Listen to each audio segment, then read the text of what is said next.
Hi folks, Buckley here.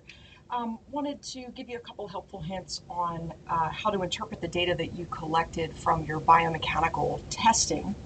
All of you have a data acquisition sheet that looks something like this. One of your classmates graciously lent me their sheet, and I want to talk about how you're going to work with this data to come up with the outcome measures that we requested. So let's start by just kind of refreshing our memory on what we're looking for here, right? So from non-destructive testing, you've basically loaded your specimen up to a certain point and then kind of stopped, right? So if this were force and this were the displacement of the crosshead, you've loaded and you stopped. This is for the entire bone, right? So we've got our bone with the plate on it, and you're loading it. You're taking measurements of what's happening across the fracture site. So you should have a fracture site measurement, both medial and lateral height. So if this were the medial side and this were the lateral, you're taking measurements of this height both before and after loading. So basically down here at 0 newtons and then up here at whatever load level you've decided. So up here, let's say it's 100 newtons. You've taken another measurement. So what's going to happen is that this is going to deform, right? So you're basically going to, this is grossly exaggerated, but you would see something that might look like this, where your fracture site is going to compress down a little bit because we're applying a compressive force here on the plate, but then you're also getting a substantial moment. So you would expect, if this were a beam, basically that the region of the beam that you'd be looking at is kind of bending in this direction, right? So we're doing this loading on it. Okay, so that's why you took the before and after measurements there. You're going to use these measurements to derive two measures. First is a measure of axial stiffness. So let's call this K axial. And K axial is something we've dealt with before, right? It's basically the same as if you had a spring, right? And you're loading the spring with a force, you're looking at this displacement S, right? So we would be looking at K axial is equal to the axial force divided by, I'm just going to call this actually the axial displacement. And that would be the average compression that we're seeing here. There's more compression, we'd expect more compression on the medial side than on the lateral side, just like when you have a beam in bending, right? So this is a combined loading state, compression, bending. That we'd have, basically we're going to wind up taking the average of the middle displacement there. Okay, so that's K axial, so that's one that we're going to work with. The other one that I asked you to measure was the bending stiffness. And bending stiffness is a little tricky because people define it differently, okay? So K bending, there are alternate definitions of it, okay? This is a definition. It can be seen as the applied moment, so the bending moment, divided by the angle. This is the deflection angle, just like when you're dealing with your beams, when you guys were deriving the beam equation, you came up with an angular measurement here, right?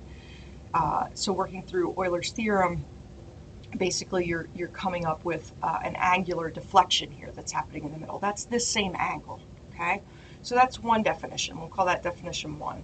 The second definition that people tend to use for bending is just simply looking at EI. Okay, so this is Young's modulus times the area moment of inertia. This is something that's very easy for us to obtain from CAD, right? So our CAD model, it makes this really easy to get, right? We did that back in, phase 2. This is not easy to obtain experimentally. So what's easier to obtain experimentally is this guy, right? So we can measure what the applied moment is. We can measure what the angular deflection is based on basically this angle. So the difference between these two angles, right? We can actually physically measure theta given these two distance measurements. So we've got to develop an equivalency between these two definitions so that we can compare them, because interestingly, I actually gave you, so if we were looking in the literature, this is the table from our problem definition. This guy here is actually, so if we're looking at medial lateral plate bending rigidity, I gave you EI, right? Here, I gave you K directly, K axial for axial stiffness, but for bending stiffness, I actually gave you the EI definition. But we're going to have to convert that into something. We're going to have to develop an equivalency between this guy and what we've come up with experimentally. So that's going to be the major hint of the day, is showing you how to do that. All right. So let's get down to it. Well, actually, I want to also explain. So non-destructive was one test. What wound up happening afterwards is I asked you guys to continue loading until something broke, right? Or you started to see substantial bending of your plate. So I've heard from the TAs that there were a couple instances where basically the specimen flew off the test frame. Obviously, that's not going to be the point you want to take. What you want to take is where this starts to max out. Okay, so this is your F-ult, your ultimate force on the structure. And that's what you're getting out of your destructive test. So that's pretty straightforward. You should have recorded that number directly. For this particular group, they got up to 199 ultimate force, which is great. Okay, and then some notes on the plate was definitely bending. Perfect design. Love the confidence of this team. Okay, but they got up to almost 200 newtons. Okay, all right. So let's get down to analyzing the non-destructive outcome measures. Okay, again, we're shooting for the both the axial and the bending stiffness values, and we're going to derive those from the experimental data that we just collected here. And we're going to be focused right in this area. We're going to look at 6 and 7. Okay, those are the two that we need. All right, fresh sheet of paper here. We're going to start by looking at K axial. So we're going to determine K axial, the axial stiffness, and we're going to compare it to our target value. Our target value from what I provided you from the literature is 150 to 450 newtons per millimeter. So target 150 to 450 newtons per millimeter. Okay. We're measuring this.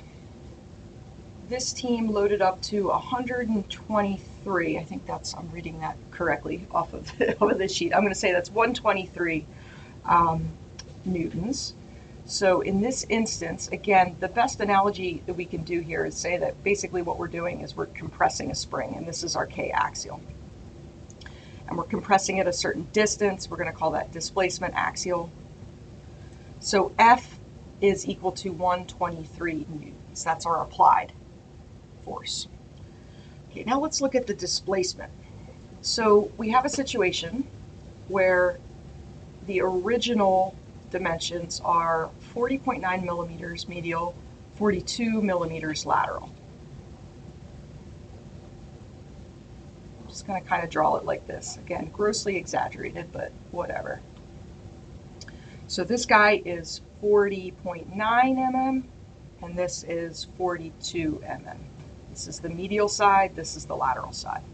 This then converts into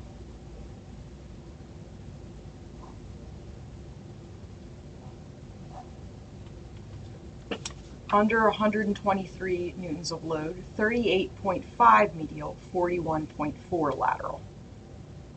38.5, 41.4. Okay, so this is all linear, right? We're going to make the assumption that nothing funky is happening along the edges of the fracture. So this is basically functioning like we've got two rigid bodies, the top of the femur, right, and the bottom. And the only thing that's bending is this plate in the middle, okay? So, and that's the geometry that we're quantifying. What's the region of the bone area that we've cut out?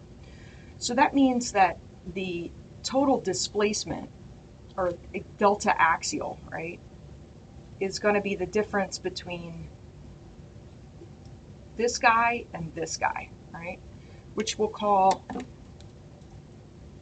final distance and original distance. So delta axial, since this is compression, I'd expect that dF is going to be smaller than dO on average. Delta axial is equal to dO minus dF.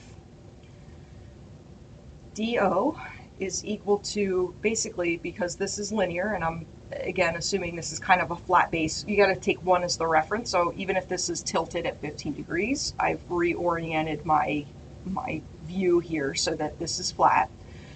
This is 1/2 40.9 plus 42, right? It's just the average of these two, right? Average of this and this guy is equal to 41.45 millimeters. D final is just the average of these measurements, 38.5, 41.4 gives me 40 even. So delta axial is going to be equal to 41.45 minus 40 is equal to 1.45 mm. That's the average displacement or compression under 123 newtons. So my K axial is just going to be simply F, 123 newtons, divided by 1.45 millimeters, which gives me 84.8 Newton per millimeter. Remember that I wanted to be in the range of 150 to 450, so I didn't achieve that, right, on this design. It's okay, right? It's okay. So this is much more, what we found experimentally is about twice as compliant or half as stiff as the bottom of my target range. All right, so that's K axial. Now let's talk about K bending, which is the other one I want you to derive. This is going to be a little trickier, so bear with me.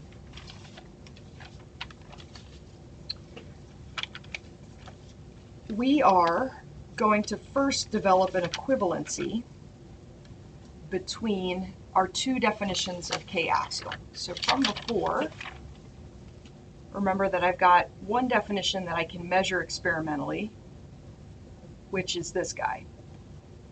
The applied moment divided by theta, theta being the deflection, right, of the difference in angle between my original and my final. So how much did this physically bend, arc? The other definition is the definition that is being used in our target value table, in our metrics table, which is EI. So I want to develop an equivalency between these two. All right, so what I'm going to do here is I'm going to start by saying I want to determine K bend. My target value has the K bend defined as EI, which is equal to 12 to 20 Newton meter squared, right? Coming straight off of here.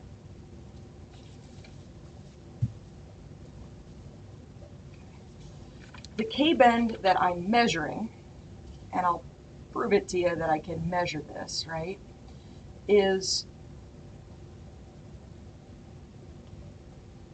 I'm going to say this is my experimental, is equal to the applied moment divided by theta. Let me just determine what theta is first. Let's do that exercise first. So originally, my fracture region looks like this, same numbers as before, 40.9, 42. The total distance here, I'm going to need this as well. All right, this is actually 35.5 mm. So this is just basically the width. So I've got myself a circular cross section here, right? So it's basically a cylinder. The diameter of this cylinder of the femur is 35.5 mm or thereabouts. So that would make this angle at the top, I'm going to call it theta naught.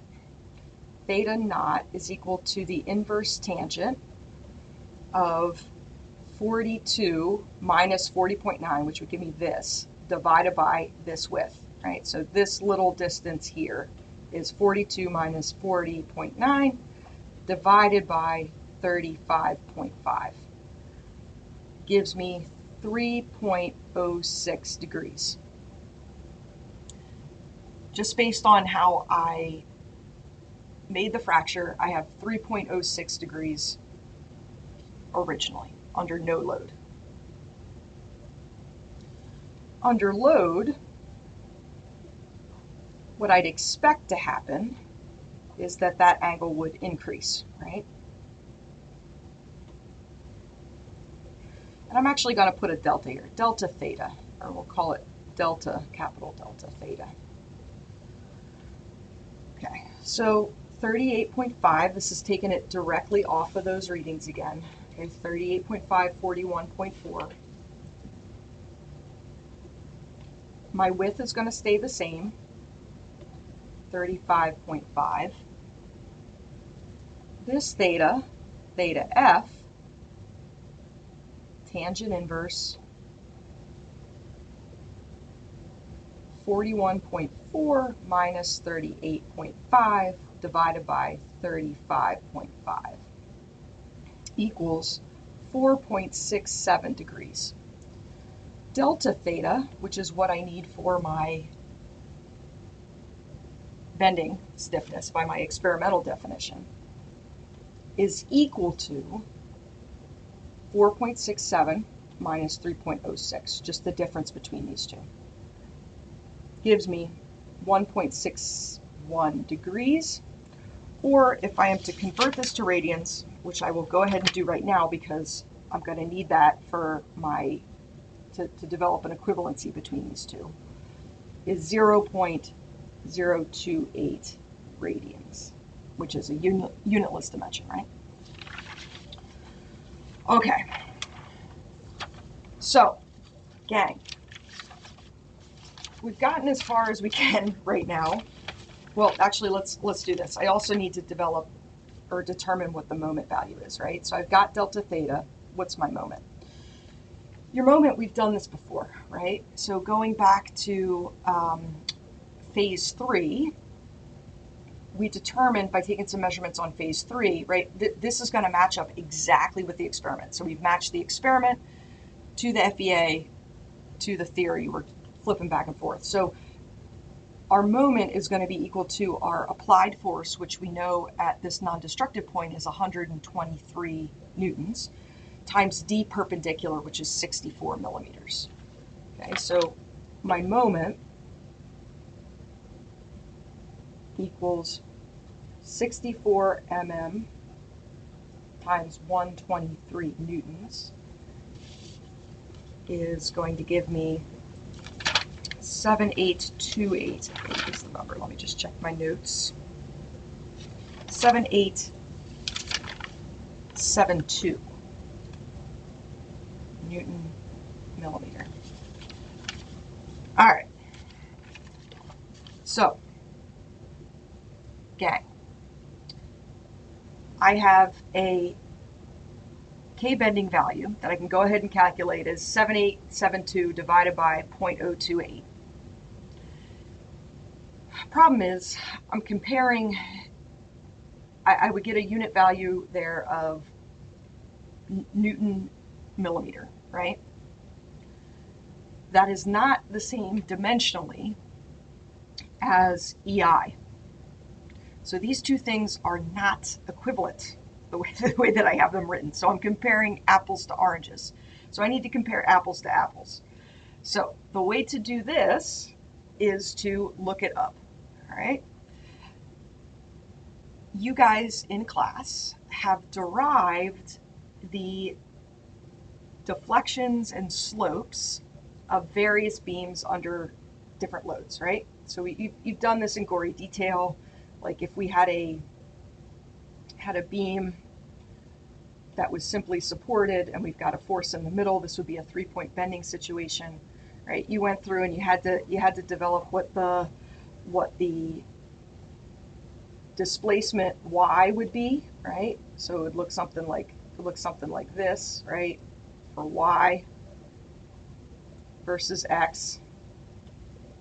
And then you also, before that, you actually had to derive what theta was going to look like, right? And again, theta would peak like this. So if this were theta and this were y, you never, ever, ever, ever, ever have to remember these going forward, right? What you wind up doing is looking them up in the book. Okay, I'm actually going to pull out the reference that I used forever. This is actually the solids book that I learned from. That's just to show you how old that's going to be. Okay, this is, excuse me, I'm getting all tied up in my headphones here. This is Pop-Off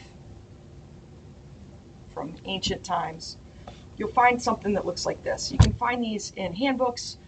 So the engineering handbook will have it. Your book has a version of it. You can also look it up online. What we're looking for here is a relationship between theta, the slope, right, or the angular deflection, and some relationship between loading conditions and geometry. So what I'm getting from this, so we've basically got, in this scenario, we could either consider this to be simply supported across its entire length, or we could say that we're at half span on a cantilevered situation. So I'm going to take this guy as my approximation. If you think I'm wrong and you want to go with a different approximation or a different model, feel free to do that, okay? There are multiple ways to skin this cat. So I'm going to take this guy, which says that the slope at the midpoint here, which would be right here, which is where we're looking, is equal to PL squared divided by 2EI. I'm not going to worry about the minus sign here. EI, note, is my axial, or is my bending stiffness.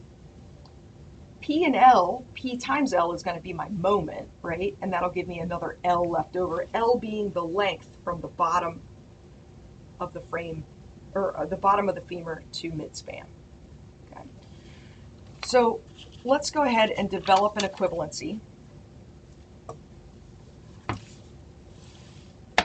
So again, what I'm trying to do is say that K-bend experimental, which is equal to M over theta, I'm going to try to compare to K-bend, I'm going to say CAD, right? This is what I can measure from CAD just by looking at my area moment of inertia is equal to EI. How do these things relate to each other? All right, so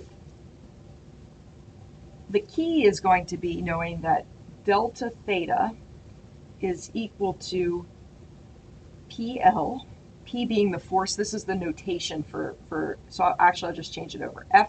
FL times L divided by 2EI. EI is going to be K bend CAD. FL is equal to the moment.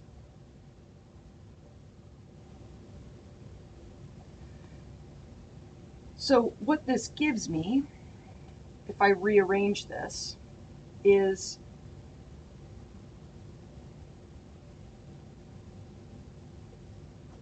K bend CAD is equal to, this is going to move over here and this is going to move over here, K bend actually, I'll rearrange. K bend CAD is equal to m over delta theta, right? M over delta theta times